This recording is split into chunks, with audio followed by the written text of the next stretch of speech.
সুপ্রিয় শিক্ষার্থীগণ, অনেক সময় বলা হয় যে নিষ্ক্রিয় গ্যাসগুলো কোন গ্রুপে অবস্থান করে। উত্তর হবে 18 নম্বর গ্রুপ। নিষ্ক্রিয় গ্যাসগুলো কি দ্বিপরমাণবিক? না, এরা দ্বিপরমাণুক নয়, এরা দ্বিপরমাণুক নয়, এরা স্বাভাবিক অবস্থা গ্যাসীয়।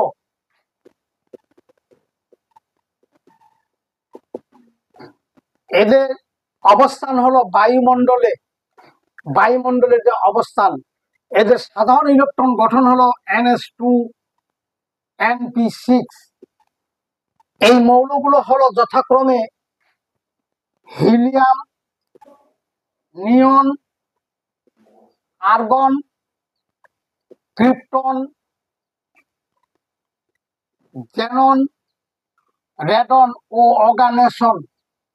এদের পারমাণবিক সংখ্যা যথাক্রমে 2, 10, 18 বা 18, 36, 54, 86, 118। এদের পিরিয়ড গুলো হলো যথাক্রমে, এটা হলো 2 নম্বর পিরিয়ড, 1 নম্বর পিরিয়ড, এটা 2 নম্বর পিরিয়ড, 3 নম্বর, 4 নম্বর, 5 নম্বর, 6 নম্বর এবং 7 নম্বর পর্যায়ে। অর্গানেশনটা সবচেয়ে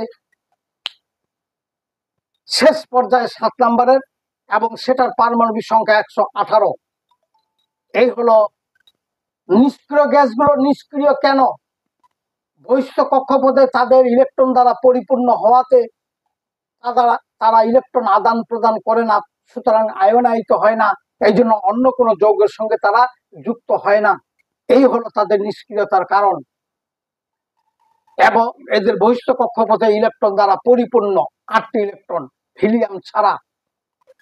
এই হলো নিষ্ক্রিয় গ্যাস সম্বন্ধে একটা মোটামুটি আলোচনা। এই আলোচনাটাতে অনেক কিছু MCQ তোমরা পাবে। তোমাদের সকলকে ধন্যবাদ।